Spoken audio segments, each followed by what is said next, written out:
Hadis. Бұл хадисті имам Бухари, Муслим рываят қылған. Мұрдағы қауымдарда дейді, жөөттөрдө Бани Исраилде 3 адам өмір сүрген.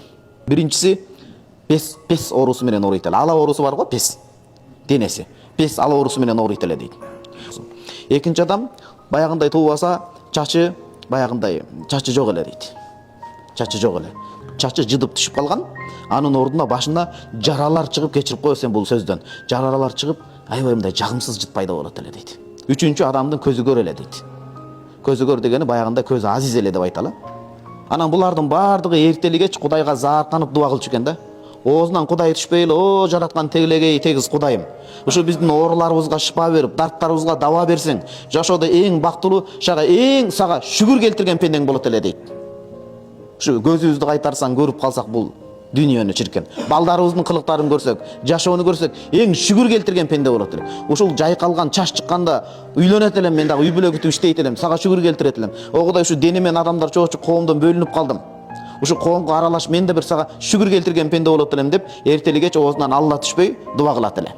Анан күндөрдүн бир күнүндө периште сыноо иретинде Кудайым жөнөтүп адам келбетинде келет, болгон окуя. Периште адам түс бөлүндө келет дагы, жанагы биринчи пес ала оору менен ооруган адамга келип айтат. Өзү жараткандан тилегениң эмне өзү? Эмнени көксөйсүз? Эмнени максат кыласыз деди. Дегенде албетте ал айтты, ушундай Кудай таалам оорума шыпа, дартыма даба берип, ушул денем кадимки адамдардын денесиндей болгондо, адамдардан мынтип жазганып калбайт элем, анткени адамдар менден качып кетет, мамиле кылбайт. Коомдон четтелип, бөлүнүп калганмын мен.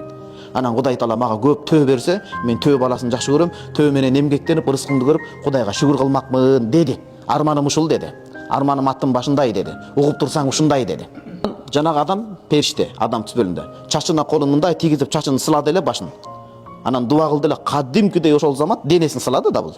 Денесиндеги пес ала оорусу кетти дагы, ушунчалык көркөм, суукка тоңбой турган, ысыкка эметпей тургандай, ушундай көркөм дене тери берилди дагы. Анан ага өтө бир мындай боз жанагындай эме төө берилди.